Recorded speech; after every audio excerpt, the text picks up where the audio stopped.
Hello and welcome everyone to your psychology class.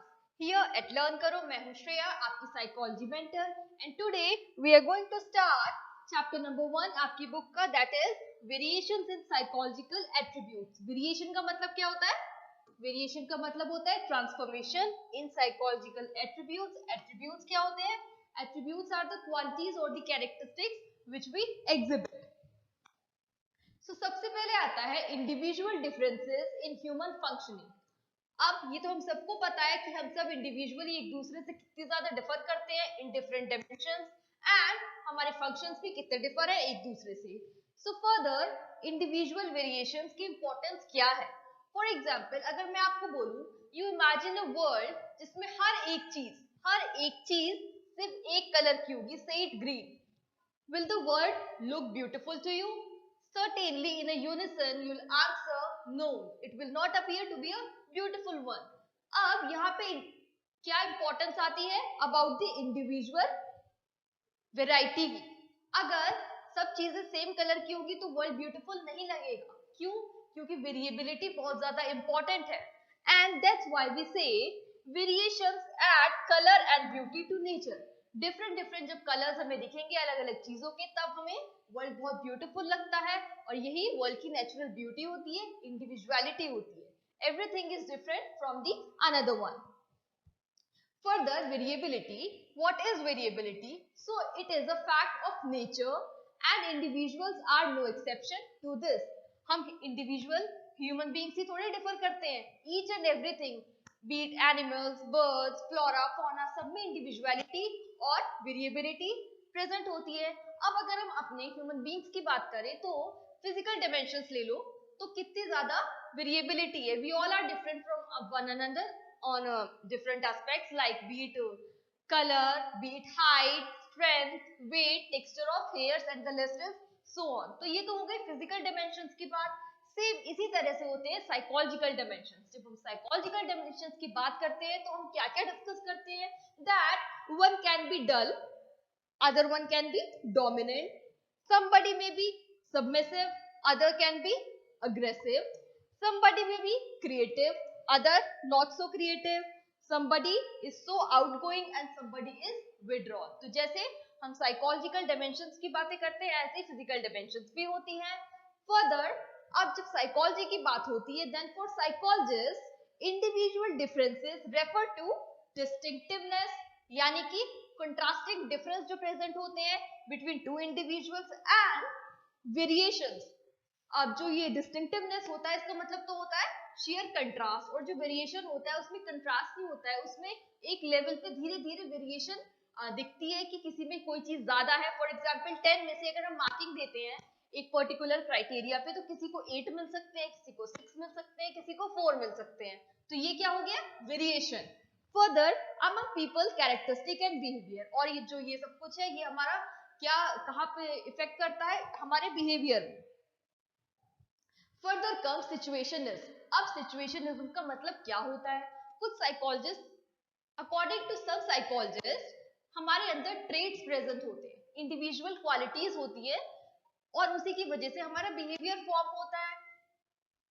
But कुछ psychologist का ये मानना है कि जो हमारा बिहेवियर होता है, it depends on situation, it depends on surrounding, it depends on the environment जहाँ पे हम पर्टिकुलर टाइम पे प्रेजेंट होते हैं।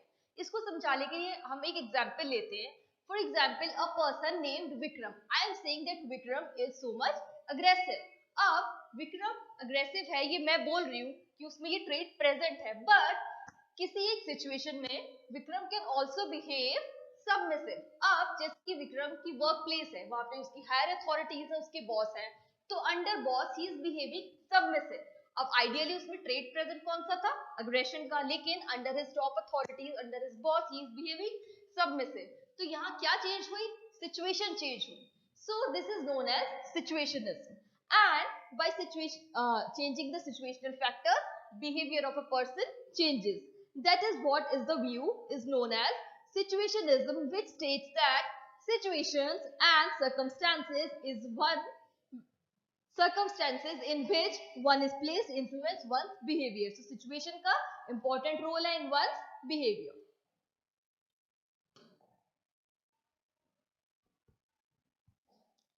Further comes assessment of psychological attributes. Assessment क्या होता है? असेसमेंट मतलब इवैल्यूएशन. हम इवैल्यूएट कैसे करते हैं? साइकोलॉजिकल एट्रीब्यूट्स को. एट्रीब्यूट्स क्या होते हैं? Attributes are the qualities.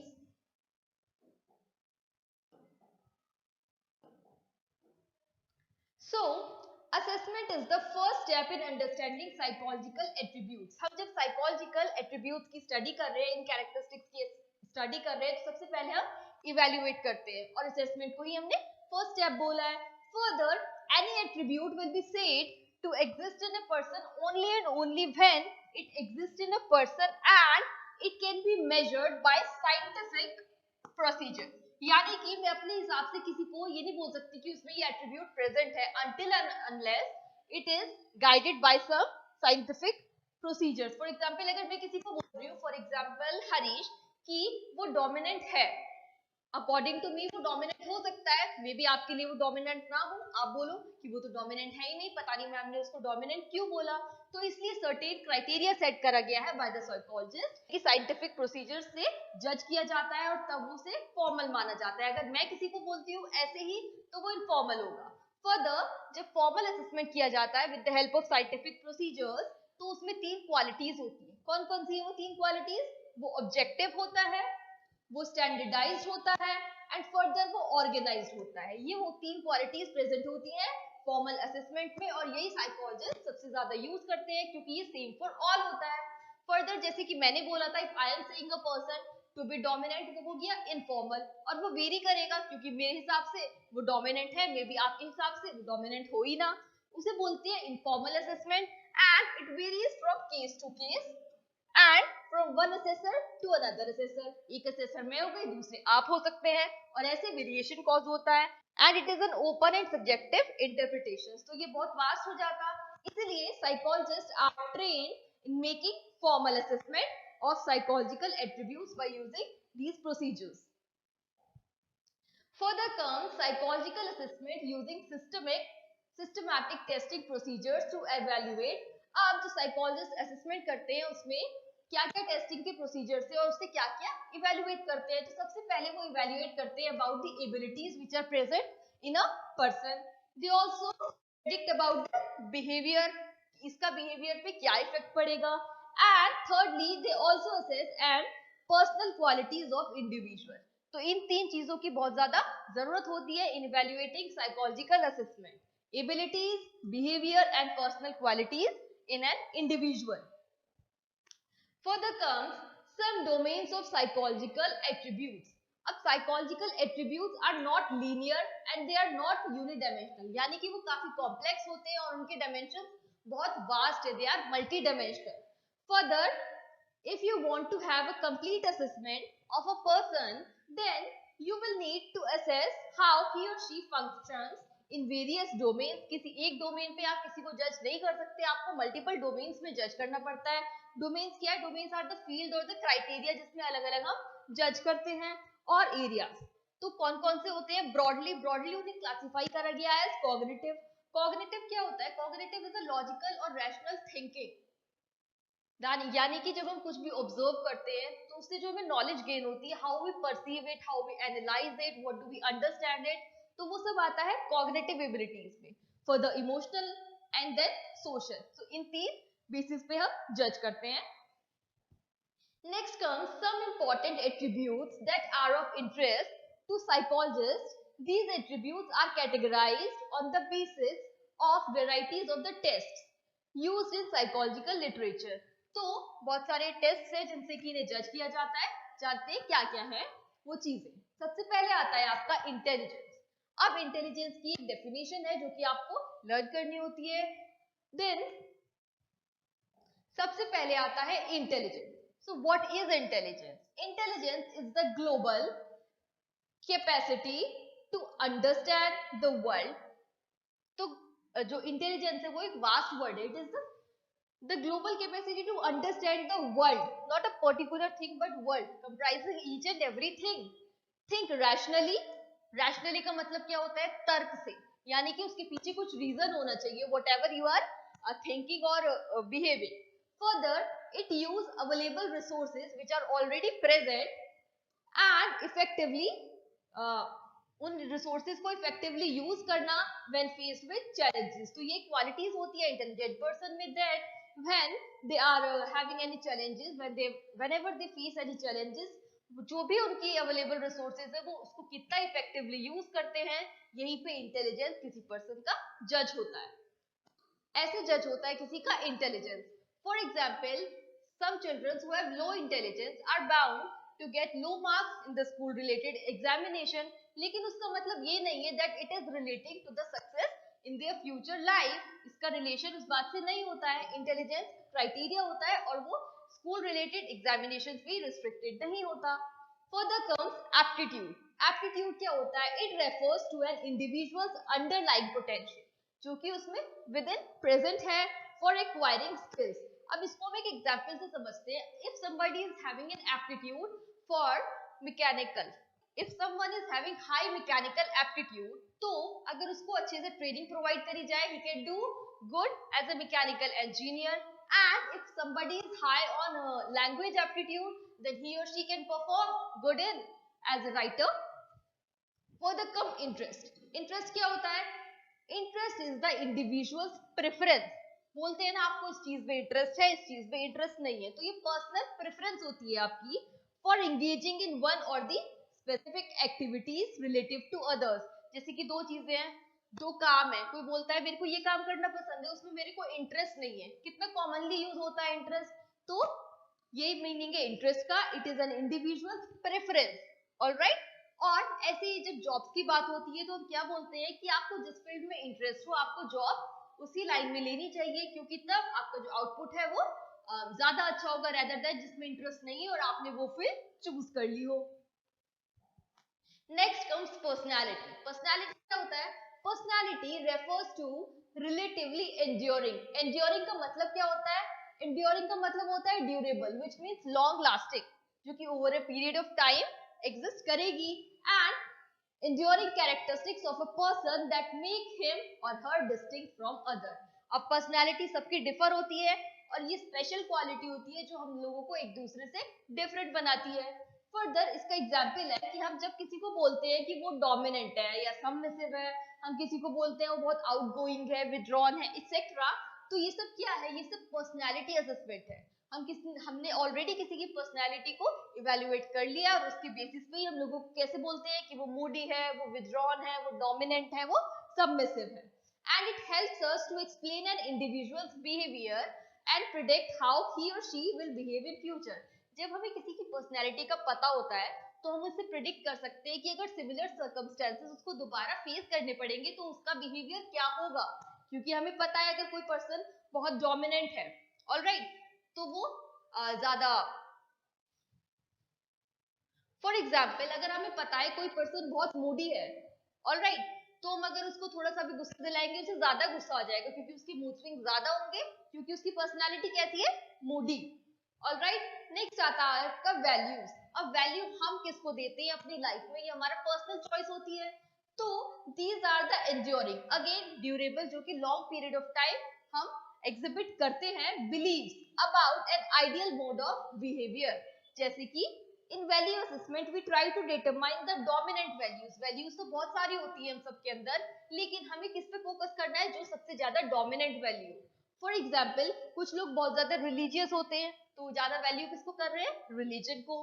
Some are giving high value to politics and some to social and some to economic. तो ऐसे डिफरेंट डिफरेंट वैल्यूज होती है और जो भी सबसे डोमिनेंट वैल्यू होती है वही हमें बताती है कि उस पर्सन की वैल्यू क्या है। Next comes assessment methods of, next come assessment methods की फीचर्स। अब इसमें हम डिफरेंट डिफरेंट टेस्ट के बारे में पढ़ेंगे। सबसे पहले आता है साइकोलॉजिकल टेस्ट। अब psychological test is an objective and standardised measure of an individual's mental and behavioural characteristic. तो ये ऑब्जेक्टिव भी होता है और ये स्टैंडर्डाइज भी होता है, और ये दो तरह से जज करता है, मेंटल और बिहेवियरल, दोनों कैरेक्टरिस्टिक को। मेंटल जो कि प्रोसेसिंग हो रही है हमारे ब्रेन में, एंड देन अल्टीमेटली जो आउटपुट आ रहा है वो आता है किससे? बिहेवियर से। So, objective tests have been developed to measure all the dimensions of psychological attributes, जिसमें क्या क्या आता है? जिसमें आता है इंटेलिजेंस, एप्टीट्यूड, ये सब जो हमने अभी अभी पढ़े, Further, these are also widely used for the purpose of clinical diagnosis, guidance, personal selection, placement and training. And psychologists have also developed certain projective tests, especially for the assessment of personality. तो अभी तक widely used कौन से होते हैं? Objective tests. अब different ways होते हैं, जैसे कि इंटरव्यू. अब इंटरव्यू क्या होता है, हम सबको पता है, 1-to-1 कम्युनिकेशन. फॉर एग्जांपल, मैं आपका इंटरव्यू ले रही हूँ टू गैदर सम इंफॉर्मेशन और टू जज you in some criteria. So interview involves the seeking of information from person on 1-to-1 mode. Alright. Next come case study. अब ये detail होता है and it is an in depth study. In depth मतलब इसमें खाली superficial नहीं होता है. On the individual in terms of his or her psychological attributes जज किए जाते हैं और इसमें हिस्ट्री भी ली जाती है. जब हम केस स्टडी करते हैं तो हम सिर्फ जो प्रेजेंट है वहीं से स्टार्ट नहीं करते हैं, हमें हिस्टोरिकल बैकग्राउंड लेना होता है और वहां से रिलेट करना होता है कि जो अभी प्रेजेंट है वो हिस्ट्री से कैसे रिलेटेड है एंड फर्दर फ्यूचर में कैसा बिहेवियरल आउटकम होगा in the context of his और her psychological and physical environment. Next comes observation. Observation involves employing systematic, organized, and objective procedures to record behavioral phenomena occurring naturally in the real time. लेकिन इसकी एक disadvantage है कि observation के बाद जो reports बनाई जाती हैं, it suffers from objective interpretation of the observer. इसलिए problem थोड़ी face होती है by observation. Next comes self-report. Self-report काफी easiest होता है because it is a method in which a person provides factual information about his own self. All right. And opinions भी बताओ. मतलब मैं आपको एक पेपर दे दूं, एक पेन दे दूं और आपको बोलूं कि अपने बारे में उसमें मुझे जॉट डाउन करके दे दो, उसे हम बोलेंगे सेल्फ रिपोर्ट. आप उसमें क्या क्या लिख के दोगे मुझे? अपने ओपिनियन दोगे, अपनी इंफॉर्मेशन दोगे, उसमें बिलीफ्स भी आप मेंशन कर सकते हो and that's how it is completed. Next come intelligence. अब इंटेलिजेंस की definition according to the Oxford dictionary क्या है? It explains intelligence as the power of perceiving. Perceiving का मतलब क्या होता है? How you are getting to know it. What are you learning by it? Next, what you understood by this. And next, in knowing. आपने उसको कैसे समझा? तो कौन कौन से important words है? By Oxford Dictionary, intelligence as the power of perception, learning, understanding, and knowing things. All right. Next comes Alfred Binet, and Alfred Binet was one of the first psychologists who worked on intelligence.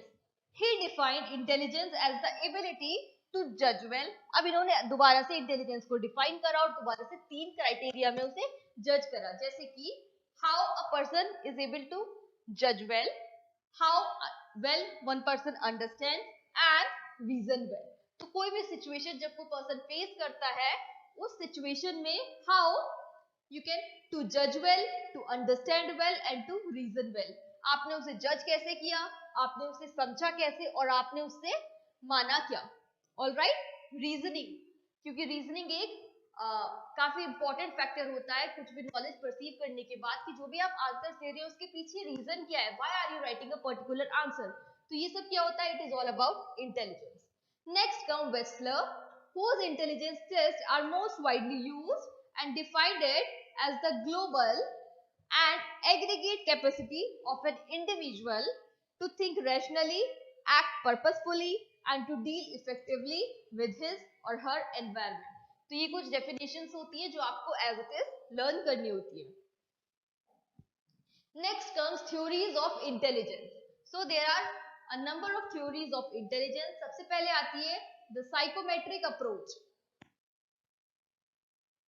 सबसे पहले आती है the psychometric approach and it considers intelligence as an aggregate of abilities. तो aggregation of abilities में theme है of psychometric approach theory for intelligence. It expresses the individual's performance in terms of single index of cognitive abilities.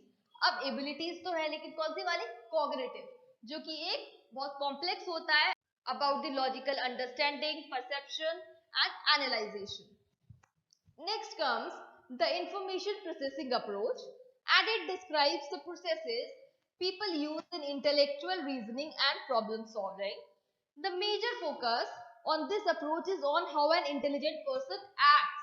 तो जो information processing approach है इसमें जो main part वो क्या है, आउटपुट क्या आ रहा है, यानी कि इंटेलिजेंट पर्सन कैसे एक्ट कर रहा है, rather than focusing on the structure of intelligence. उसके अंडरलाइन पोटेंशियल की पे जज नहीं किया जाता है, जो बिहेवियरल आउटकम आ रहा है उस पे जज किया जाता है intelligence according to the information processing theory. And in the underlying dimensions and information processing approaches emphasize studying cognitive functions underlying intelligent persons. Next, said by Binet, Binet conceptualized intelligence as consisting of one similar set of abilities which can be used for solving any or every problem. अब according to Bennett उन्होंने ऐसे conceptualise करा intelligence को कि उन्होंने कहा कि इसमें एक similar set of ability use होती है और वही यूज होती है इन एनी प्रॉब्लम सॉल्विंग या in every problem solving in an individuals environment. Further his theory of intelligence is called uni और one factor theory of intelligence. तो Binet ने जो थ्योरी दी थी उसको हम यूनी या one factorial theory of intelligence क्यों बोलते हैं, क्योंकि उन्होंने बोला it is just one set of similar abilities, just one set of similar abilities जिनका की रोल प्ले होता है, इसलिए जब उन्होंने वन बोला तो इसलिए उसको यूनिडायमेंशनल बोला गया है. फर्दर चार्ल्स स्पीयरमैन इन 1927 ही proposed a two factor theory. Binet ने दी थी वन फैक्टर थ्योरी और चार्ल्स स्पीयरमैन ने दी two factor theory of intelligence employing satisfactory method called the factor analysis. तो factor analysis किसने दिया है, चार्ल्स स्पीयरमैन ने दिया है. और कौन से दो फैक्टर यूज करें, एक था जी फैक्टर और एक था एस फैक्टर. तो जी फैक्टर क्या होता है, G factor includes mental operations which are primary and common to all performance, क्योंकि जी यहाँ पे stands for generalize और general factor. Next, in addition to the G factor, he said that there are also many specific factors. जो S factor बोला था उसमें S क्या है, specific factor, and these are contained in what he called S factor. इसको समझने के लिए हम एक एग्जांपल लेते हैं. जैसे कि हम सिंगर्स की बात करें, they may be high on G factor जो कि जनरल फैक्टर है और बहुत सारी उनमें क्वालिटीज होंगी, लेकिन जब हम सिंगर की बात कर रहे हैं तो उनमें एस फैक्टर यानी कि स्पेसिफिक फैक्टर जो सबसे ज्यादा इनहैंस्ड है वो कौन सा होगा, of the singing of their vocals. Alright. Next comes Louis Thurston's theory. He proposed the theory of primary mental abilities and it states that intelligence consists of 7 primary abilities. उन्होंने 7 primary abilities बताई Louis थ्रूस्टोन ने जज करने के लिए intelligence. कौन कौन सी थी वो 7 इंटेलिजेंस कंसिस्टिंग एबिलिटीज. सबसे पहले आता है वर्बल कॉम्प्रिहेंशन. वर्बल से हम वर्ड से अपने आप समझते हैं, the ability to grasp words and to concepts and ideas, यानी कि वोकल हो गया. Next come numerical abilities. तो numerical relating to numbers, its speed, accuracy in numerical competition in skills. जैसे कि जो मैथमेटिशियंस होते हैं उनमें क्या होगी, ये एबिलिटी काफी इनहैंस्ड होगी. Next come special relationship. Next come special relations, visualising patterns and forms. जैसे कि आर्किटेक्चरल या फिर पेंटर्स, इनमें क्या होगी, ये वाली जो रिलेशनशिप है ये काफी इनहैंस्ड होगी. Next come perceptual speed, speed in perceiving details. And next is word fluency, using word fluently and flexibility, यानी कि अगर कोई राइटर होगा तो उसमें ये वाली क्वालिटी काफी इनहैंस्ड होगी, ही और she can use words very flexibly. Next comes memory. It is the accuracy in recalling the information. जैसे हम बोलते हैं कि उसकी मेमोरी पावर काफी स्ट्रॉन्ग है, तो यहाँ पे ये वाला part of intelligence role play करता है. नेक्स्ट कम्स इंडक्टिव रीजनिंग और deriving general rules from presented facts. Alright. Next comes Arthur Jensen's propose a hierarchical model of intelligence, and इसमें दो लेवल आते हैं. सबसे पहले है level 1. Level 1 is associative learning in which output is more or less similar to input. अब level 1 की सबसे इंपॉर्टेंट बात यही है कि जो आउटपुट आता है इट इज मोर और less similar to the input. जो इनपुट है वही आउटपुट होता है, सब कुछ बहुत प्रेडिक्टेबल होता है. It is depending on rote memory. Rote memory क्या होता है, विच इज इनबिल्ट, जो कि ओवर ए लॉन्ग टाइम हमारे माइंड में प्रेजेंट होती है. And next comes level 2 level 2 में क्या होता है? It is called cognitive competence and it involves higher order skills as they transform the input to produce an effective output. इसमें तो इनपुट और आउटपुट मोर और लेस सिमिलर था, लेकिन जो लेवल 2 है ये कॉम्प्लेक्स होता है, क्योंकि यहाँ पे कॉग्निटिव कॉम्पिटेंस का काफी इंपॉर्टेंट रोल है। एंड यहाँ पे जो है, यहाँ पे ट्रांसफॉर्मेशन आती है इन द इनपुट, क्योंकि हम एक डिजायरेबल आउटपुट चाहते हैं। तो ये दोनों डिफरेंट होते हैं, इनपुट और आउटपुट लेवल 2 में, जबकि इसमें मोर और लेस सिमिलर होते हैं। Alright, next comes JP Guilford proposed the structure of intellectual model। अब जेपी गिलफोर्ड ने एक मॉडल दिया जिसे क्या बोला गया? Structure of intellectual model. तो ऑपरेशंस क्या होते हैं? Operations are what respondent does. Alright, जो रिस्पोंड मतलब मैं किसी को क्वेश्चंस पूछ रही हूँ, अब जब वो परफॉर्म कर रहा है उसे हम ऑपरेशन बोलेंगे। दीज इंक्लूड, इसमें क्या क्या आता है? अब जब वो परफॉर्म कर रहा है कोई भी पर्सन कोई टास्क, तो उसमें क्या क्या चीजें रोल प्ले कर रही है? उसमें रोल प्ले कर रही है cognition, memory recording, memory retention, वो कितना रिटेन कर पा रहा है, कितना उसे याद रह पा रहा है। फर्दर डाइवर्जेंट प्रोडक्शन, वो अपने दिमाग से उससे अलावा भी कुछ प्रोड्यूस कर सकता है। कन्वर्जेंट प्रोडक्शन में भी जितना मैंने उसको बहुत सारा बताया है कुछ भी मैटर के बारे में, वो उससे कम आउटपुट दे। एंड फर्दर इवेल्युएशन, क्योंकि ये पर्सन टू पर्सन डिपेंड करेगा कि वो उससे क्या इवेल्युएट कर पा रहा है। Next come content. अब कंटेंट क्या होता है? Content refers to nature of materials और information on which intellectual operations are perform. अब जो ये ऑपरेशंस परफॉर्म हुए हैं, इन पे किन किन बेसिस पे ये परफॉर्म हुए हैं, उन्हें हम बोलते हैं contents. Next come product. Products are classified into units, classes और relations. Alright, so transformations and implications, since these are classified, इसका एक टैबुलर फॉर्म बनता है और इसमें कितने सेल्स आते हैं? Total 180 sales. 180 सेल्स कैसे आते हैं? When you multiply here 6 into 5 into 6, तो आता है आपका 180, और ये टैबुलर फॉर्म ऐसे 180 सेल्स देती है। Alright, next comes theory of multiple intelligences.